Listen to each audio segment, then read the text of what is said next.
ಈ ಹೆಸರು ಕೇಳಿದ್ರೆ ಗೂಗಲ್ ಮ್ಯಾಪ್ ಕೂಡ ಕನ್ಫ್ಯೂಸ್ ಆಗುತ್ತೆ, ಅದು ಯಾವುದು ಅಂತ ಗೊತ್ತಾ? ಅಥವಾ ನಿಮ್ಗೆ ಯಾವಾಗಾದ್ರೂ ಈ ಡೌಟ್ ಬಂದಿದೆಯಾ? ವೆಸ್ಟ್ ಬೆಂಗಾಲ್ ಭಾರತದ ಈಸ್ಟ್ನಲ್ಲಿದೆ, ಆದರೂ ಕೂಡ ಅದನ್ನು ವೆಸ್ಟ್ ಬೆಂಗಾಲ್ ಅಂತಲೇ ಕರೀತಾರೆ. ಯಾಕೆ ಅಂತ ಗೊತ್ತಾ?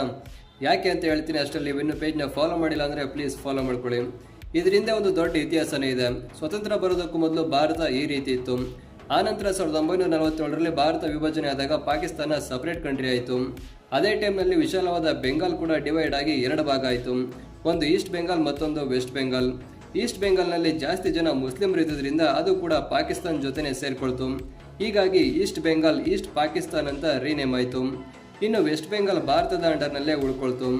ಆನಂತರ 1971ರಲ್ಲಿ ಪಾಕಿಸ್ತಾನದಿಂದ ಸ್ವತಂತ್ರ ಪಡೆದು ಈಸ್ಟ್ ಪಾಕಿಸ್ತಾನ್ ಬಾಂಗ್ಲಾದೇಶ್ ಅನ್ನೋ ಹೊಸ ಕಂಟ್ರಿಯಾಗಿ ರಿಫಾರ್ಮ್ ಆಯಿತು.